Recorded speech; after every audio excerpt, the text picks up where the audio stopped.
The links actually have a bit of an interesting design to them, being plastic. They can do stuff like this where... Hello, welcome to Netcruzer RC. We're going to do an unboxing today for something that I haven't really done in a while, which is get a new crawler.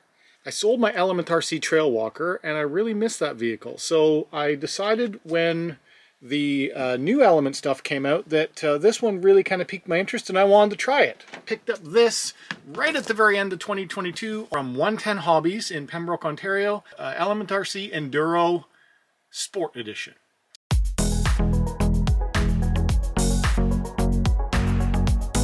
Now, I've never had the Sendero before. The difference in the Sendero is the type of body that you get, as well as it has the 1.9 tires. The Sendero is the original Element RC that came out, and then everything has been a variant of it since then. This one has straight axles front and rear, a couple of other very unique features of this that are not in any other Element RCs right now, and in no other Enduros. So let's get it out of the box and take a look at it. I want to show you that it has servo on axle, which is something that I've typically not had on any crawlers before. It flips the motor orientation around. You get an updated speed control, updated axles, different shocks, updated Stealth XF transmission, which has a 1-to-1 ratio. It doesn't have overdrive out of the box, but it has a new split case style where you can change the gearing axle ratios by buying gears. You get a different type of RTR radio. This is a 12.3-inch wheelbase. And one of the biggest changes with the Sport Edition is that there are no bearings in this. It has 24 metal bushings. Considering what I plan on doing with this, that's actually a benefit, and I'll talk about that, or I'm hoping it's a benefit. I've never had this out of the box, so we'll take it out right now and take a look at it. All the Element RC vehicles have a scale garage you can build on the inside of the boxes. Okay, you get a decal sheet, and one of the differences with the Sport Edition is that it doesn't have any plastic molded grill, so you get two different versions of a grill that you can run.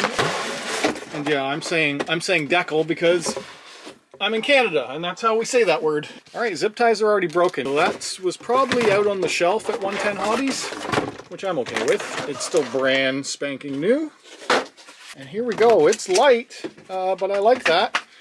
For this. Only available in this one gray color, and it is a different shade of gray from the original Sendero. The other difference is that this is now a one-piece body versus the original Sendero was a two-piece where the bed was separate from the cab. This is all one piece. The actual shade of gray is a little bit dirtier, a little bit darker than the original, as well as you're getting this new two-tone finish. So you're getting a black trim all the way around.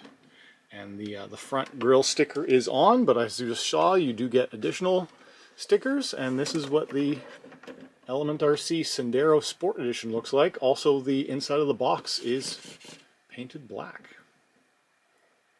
Rear bumpers.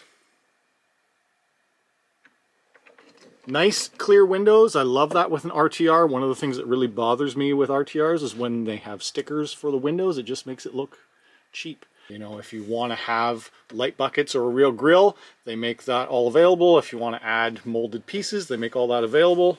On the underside, this is where you can also tell that it is a budget crawler because all the links are plastic, totally plastic. There's no bearings in this, and there's no metal links in this, as well as you're getting plastic shocks as well, which I'll show you because the shocks are quite a bit different too. It uses traditional 4 body pins. Let's do the peel. That's not just a static cling, that's a sticker. Whoa, and it's actually leaving a residue because it's been cold. That's a tough peel because it's a sticker. Whoa! That is an abnormally tough peel. Body pins are off. Nothing special about the body pins. No easy pull tabs, nothing. They're just normal metal. For ease of use, I will bend those up later to make them a little bit easier to get on and off. Okay, body's off. Lightweight body. I'll probably add some Gorilla Tape Clear to the inside to strengthen it up and make it last a lot longer, which is something that I do for all my bodies. I like that. I like doing that more than shoe goo and drywall tape. I just like to use Gorilla Tape Clear. It ends up looking dirty after a while on the inside, and somehow dirt gets under that clear tape, but it is excellent for making bodies last longer and keeping them not too heavy.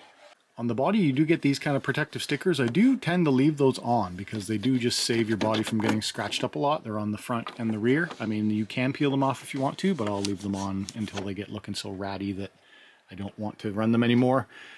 Some nice molded details in this body, but you're certainly not getting any of the plastic extra bits you typically see on an Element. So there's no mirrors, there's no wipers, there's no door handles, and there's no light buckets. All right, here is the new, not really new chassis, but it has some different things, as you can tell right away. So let me pull the camera in closer and we'll go over some of them. The Enduro SE, front fenders, as you can see, but no rear fenders. Also, check out the shocks. This is one of the different things about this vehicle, is how they design the shocks, where it has the kind of the pen style spring, even though it's not a pen style, it's even bigger than that. I'm not sure how they call it, but it doesn't have the big collar, the big spring. It's more of a like a droop style. Now it is a threaded body shock. You can use the other bigger springs, although I don't think you'll want to. I would imagine most people will end up wanting to just change the whole shocks out just for the bling factor, but on something like this, I'm gonna try and not do that and keep it as, you know, low cost as possible. That's the whole benefit of this, is that I mean, this was only $300 and some Canadian, so it must be like $2.99 or US. I'll take a look what the US pricing is, but this is designed to be a cheap crawler, and you're getting some pretty good components for it being a cheap crawler. The things that they cut cost on are things that I actually like. By going to the bigger bushings, as you can see here, there's an oil light bushing at the edge of that axle. They cut down costs. There are no bearings in this, and for me, I plan on running this winter time. This is going to be like primarily my winter crawler, I think. I'll be running it through snow and ice and salt and all kinds of gross stuff, and I won't have to worry about the bearing seizing because I can't, because they're all bushings, which is kind of cool. Even the balls are plastic versus being metal, so there's almost nothing that can rust on this except for the screws themselves. The tires are new. This is their own brand and design of tire. It's called the Pin Seeker. The Pin Seeker tires are fairly thin, a thinner profile than you would typically see on a crawler tire, so that is going to be a little bit of a detriment in just contact patch, but overall, compound seems soft enough for a ready-to-run tire. It'll certainly break in better over time. Foam seems acceptable. You know, there's not a whole lot of bad things to say, but measure on this, being it's their own tire, unlicensed tread pattern, and it's just a little bit of a thinner profile than normal. Kind of like a winter tire. So this will be my winter crawler, and we'll go have fun with it because we won't have to worry about the bearing seizing up. As well as the rims are plastic, but they are real bead locks, so you can undo these 6 screws to undo the wheels will separate, and you can change the tires out if you want to. These are 1.9 wheels on 4.7 tires. The other big difference is the total orientation of all of this stuff. On all the other Element RCs, where the motor sits in kind of the middle and the transmission is up front, as far as I can remember. This is very different. Motor is now up more forward, and possibly sits a little bit higher. I would have to compare directly with another Element, which I don't have any right now. Motor is a Reedy 16-turn 5-slot crawler motor, but here's the new transmission.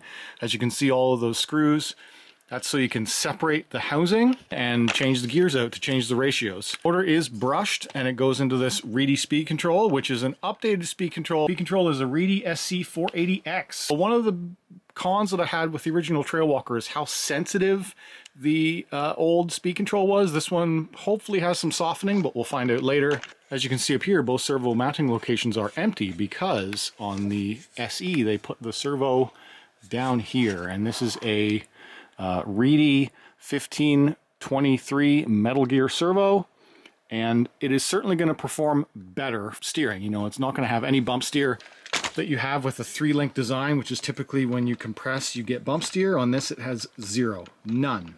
But if you're in a comp crawl, you may end up getting deducted points for having a servo on axle, which is certainly the case around here, and I'll have to decide if I want to run it like that or if I want to move it up to here and then run the link down.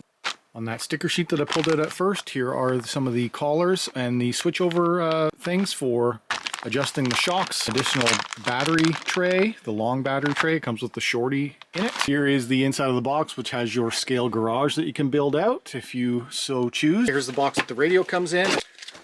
One of the interesting things is that this for an RTR radio, it's a fly sky. Now, when I first heard of that, I got kind of excited, like, oh, can I actually pair this with my Fly Sky Noble? No, you cannot. It uses a different protocol. So this uses the lower end Fly Sky protocol, but it is technically still a Fly Sky radio. Looks like an alien from the top, like an alien or a space shuttle, and you have all your typical buttons in here. They're actually mostly all digital controls. Steering trim up and down, throttle trim up and down, dual rate up and down, and then reverse switches. No rubber, no foam on the wheel, just all plastic. Big fat finger style trigger with no adjustments. It's fairly soft. This is your third channel, which is a physical switch, three-way physical switch. Momentary switch for channel 4. Some kind of faux carbon fiber type materials on the radio, and it uses probably 4 AA's. Yeah, 4 AA's required, not included. Giant receiver box. I also just put in a battery. This is a Genzace 4300 milliamp hour Adventure 3S LiPo in the shorty, and you know, balance wise it's still nose heavy, which is good. I like having a nose heavy crawler, just trying to find the balance point. It's pretty much. The other thing I failed to mention is the bumpers. How giantly wide these bumpers are. Now they are a little bit better than the original Sendero, but they're still going to get caught up on a lot of stuff. So you have giant bumpers, front and rear, super wide, the whole width of the body. That's something that you're probably going to want to modify if you find yourself getting caught up on them a lot. But they are adjustable, as you can see here, which is great. So you can take them right off if you want to. Overall, a pretty open design. The axles are also all new, which they're a totally new design. I don't know if they're cheaper to manufacture or whatnot, but they look strong.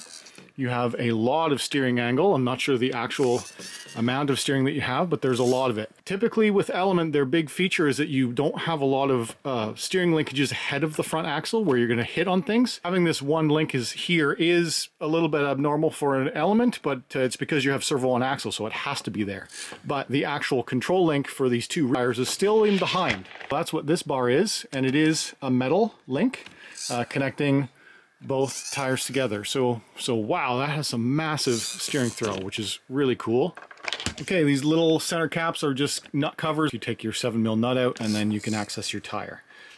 There are rock sliders that are kind of built into the outside, but overall it's just the same level as your frame, so you're not going to get a huge benefit. Actually, the frame sits a little lower, as you can see. The links actually have a bit of an interesting design to them. Being plastic, they can do stuff like this where they have some extra rigidity. Even for being plastic, they're stiff. Like there's not a lot of flex to them, so I don't plan on changing them out. I actually think it'll be fine. I want to see how this thing does stock. So I'll be running it stock for a while, stock tire, stock suspension, stock everything. There's not a whole lot of suspension travel. There's a lot more in the rear than in the front. Probably because there's so much more weight up front. Anyway, we'll have to get it on the trail and see how it works. But for right now, let's power it on. The radio is on, ready to go. With Element RC, you typically find that there is no power switch. As soon as you power them on, they are on. And the reason why this is here is this is additional receiver style plug, so you can add lights. There are no lights on this vehicle. That's another one of the kind of the downgrades of going to the Sport Edition, or the cost saving measures, is that there are no lights. So you're getting no bearings, no lights, almost no metal, shocks. You know, there's cost cutting measures, but pretty much why I chose this vehicle is I wanted to see how much does this matter to the driving experience. I think actually it's going to steer and perform better than the Trailwalker did, just because of that servo on axle. Here we go, steering angle. This is out of the box stock. Servo is not screaming, so endpoints are adjusted properly. Right on. Now let's see how smoothly we can modulate the throttle and brake. So that was one of the downsides of my old one. Oh, it still feels pretty sensitive.